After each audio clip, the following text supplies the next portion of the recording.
Guys আসসালামু আলাইকুম। আমি আজকে নিয়ে আসছি নতুন একটি রান্নার রেসিপি। চলো রান্নাটি শুরু করা যাক। প্রথমত আমি কাসকি মাছগুলিকে ভালো করে ধুয়ে নিয়েছি, পরিষ্কার করে ধুয়ে পানি ঝরিয়ে।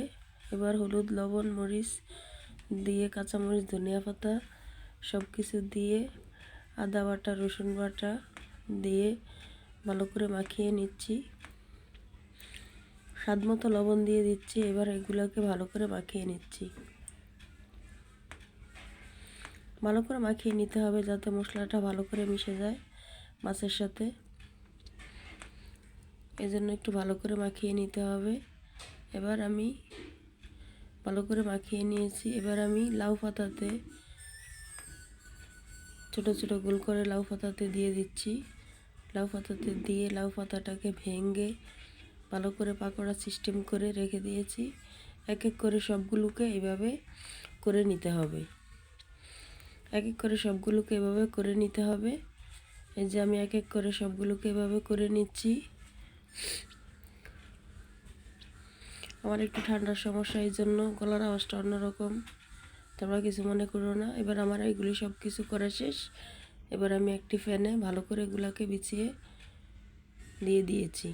এবার আমি চুলায় বসিয়ে চুলাটাকে একবারে লো হিট করে রেখে হালকা একটু তেল দিয়ে বসিয়ে দিচ্ছি। এই রান্নাটি কিন্তু খেতে অনেক মজা। তোমরা তো কাসকি মাছ অনেকভাবেই রান্না করে খেয়েছো, এভাবে একবার বাসায় রান্না করে খেয়ে দেখো। এটা কিন্তু অনেক মজা, অনেক টেস্ট, স্মেলটাও কিন্তু অনেক ভালো আসে চুলায় থাকা অবস্থায়। এই যে 1 ফিট হয়ে গিয়েছে, ও ফিট করে দিচ্ছি আমি।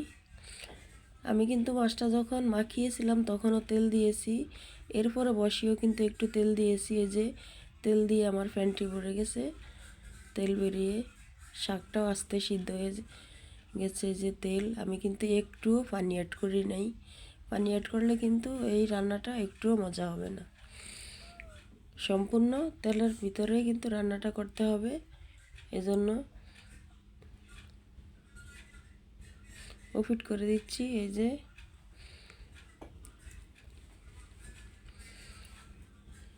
তোমরা সবাই কেমন আছো? আলহামদুলিল্লাহ আমি ভালো আছি।